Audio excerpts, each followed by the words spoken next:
श्री युधिष्ठिर कहने लगे कि हे भगवान, श्रावण शुक्ल एकादशी का क्या नाम है, व्रत करने की विधि क्या है तथा इसका महात्म्य कृपया करके कहिए। मधुसूदन कहने लगे कि इस एकादशी का नाम पुत्रदा है।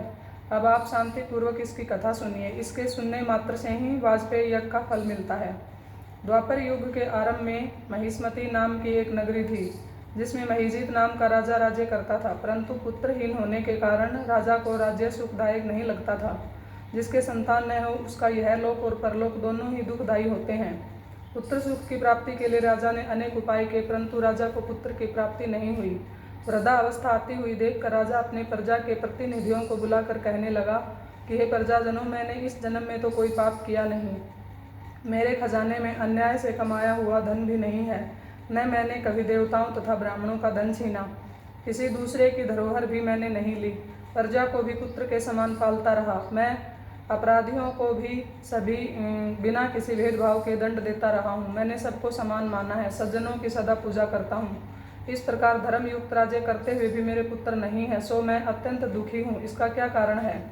राजा महिजीत की इस बात को विचारने के लिए मंत्रीगण तथा प्रजा के प्रतिनिधि वन को गए और बड़े बड़े ऋषि और मुनियों के दर्शन करते हुए राजा के हित की उत्तम कामना की पूर्ति के लिए किसी श्रेष्ठ तपस्वी मुनि को देखते फिरते रहे।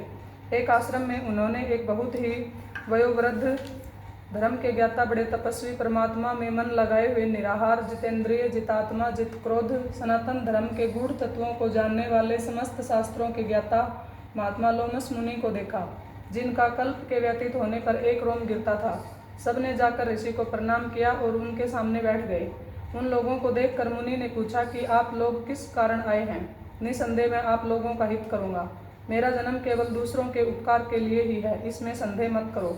लोमस ऋषि के ऐसे वचन सुनकर सब लोग बोले कि हे महर्षि, आप हमारी बात जानने में ब्रह्मा से भी अधिक समर्थ हैं, अतः आप हमारे इस संदेह को दूर कीजिए। महिष्मतीपुरी का धर्मात्मा राजा महिजीत प्रजा का पुत्र के समान पालन करता है, परंतु फिर भी वह पुत्रहीन होने के कारण अत्यंत दुखी है। हम लोग उसकी प्रजा है, अतः उसके दुख से हम भी दुखी हैं।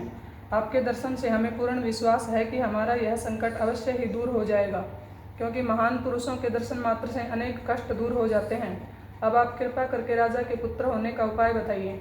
यह वार्ता सुनकर ऋषि ने थोड़ी देर के लिए अपने नेत्र बंद किए और राजा के प्रथम जन्म का वृतांत जानकर कहने लगा कि ये राजा पूर्व जन्म में एक निर्धन वैश्य था। निर्धन होने के कारण उसने कई बुरे कर्म किए।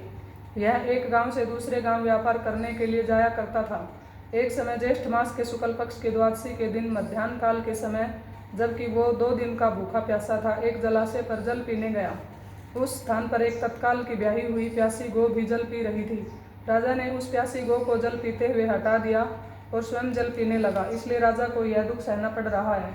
एकादशी के दिन भूखा रहने से वह राजा हुआ और प्यासी गौ को जल पीते हुए हटाने से उसे पुत्र का वियोग का दुख भोगना पड़ रहा है। ऐसा सुनकर सब लोग कहने लगे कि हे ऋषि, शास्त्रों में पापों का प्रायश्चित भी लिखा है, अतः जिस प्रकार राजा का यह पाप नष्ट हो जाए, आप ऐसा उपाय बताइए।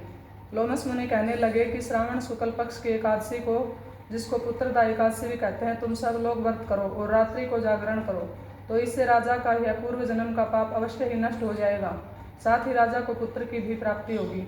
लोमस ऋषि के ऐसे वचन सुनकर मंत्रियों सहित सारी प्रजा नगर को वापस लौट आई और जब श्रावण शुक्ल एकादशी आई तो लोमस ऋषि की आज्ञा अनुसार राजा सहित सबने पुत्रदा एकादशी का व्रत और जागरण किया।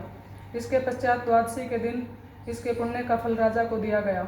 उस पुण्य के प्रभाव से रानी ने गर्भ धारण किया और प्रसव काल समाप्त होने पर उसे एक बड़ा तेजस्वी पुत्र उत्पन्न हुआ। इसलिए हे राजन, इस श्रावण शुक्ल एकादशी का नाम पुत्रदा एकादशी पड़ा। अतः संतान के सुख की इच्छा करने वाले इस व्रत को अवश्य करें।